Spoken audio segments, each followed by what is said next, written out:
ساتھ ہی آپ کو ایک اور خبر دے دیں، judicial complex official secret act عدالت سربراہ P T I Shah Mahmood Qureshi کے خلاف سائفر کیس کی سماعت۔ آفیشل سیکرٹ ایکٹ عدالت کے جج ابو الحسنات محمد ذوالقرنین سماعت کر رہے ہیں، اور جج ابو الحسنات کی جانب سے کہا گیا کہ وزارت قانون کا نوٹیفیکیشن ابھی نہیں آیا، ابھی انتظار کر لیتے ہیں۔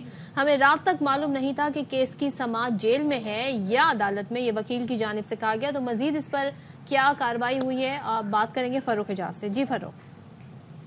بالکل، سائبر کیس کی سماعت آفیشل سیکرٹ ایکٹ عدالت کے جج ابو الحسنات محمد ذوالقرنین نے کی ہے۔ جب سماعت شروع ہوئی تو جج ابو الحسنات محمد ذوالقرنین کا یہ کہنا تھا کہ وزارت قانون کا نوٹیفیکیشن ابھی نہیں آیا، تھوڑا انتظار کر لیتے ہیں، جیسے ہی نوٹیفیکیشن آتا ہے تو اس کو پھر دیکھ لیتے ہیں۔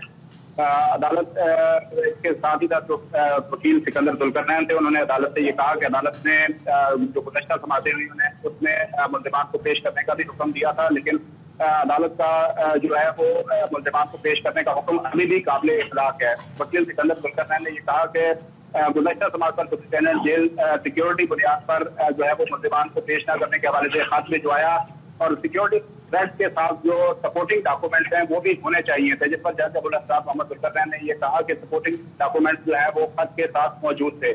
وکیل سکندر ذوالقرنین نے یہ کہا کہ جیل کا ایریا جہاں پر سماعت ہونی ہے وہ ایسا ایریا ہے جہاں بہت سی چیزوں کی ممانعت ہوتی ہے، جس پر جج ابو الحسنات محمد ذوالقرنین نے یہ کہا کہ میڈیا کو اسی لیے جیل میں جانے کی اجازت دی گئی ہے۔ جج ابو الحسنات محمد ذوالقرنین کا یہ کہنا تھا کہ سیکیورٹی کے ساتھ ساتھ تمام چیزوں کو دیکھنا ہوتا ہے۔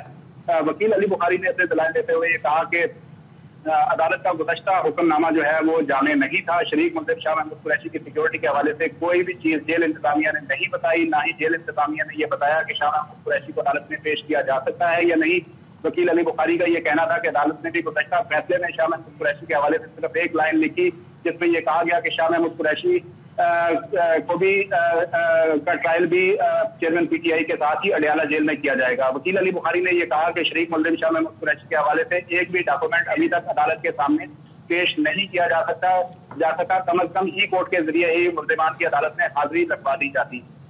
وکیل علی بخاری نے یہ بھی عدالت سے صدا کی کہ شورٹی بانڈ لے کر شاہ محمود قریشی کو رہا کیا جائے، اس کے بعد شاہ محمود قریشی جانے اور ان کی سیکیورٹی جانے۔ وکیل علی بخاری نے یہ بھی کہا کہ نقول کی فراہمی اور چارج فریم ملزم کے بغیر تو ہو ہی نہیں سکتا، عدالت باہر بھی لگا لے تو ہم حاضر ہیں، مگر ملزمان کو پیش کیا جانا چاہیے۔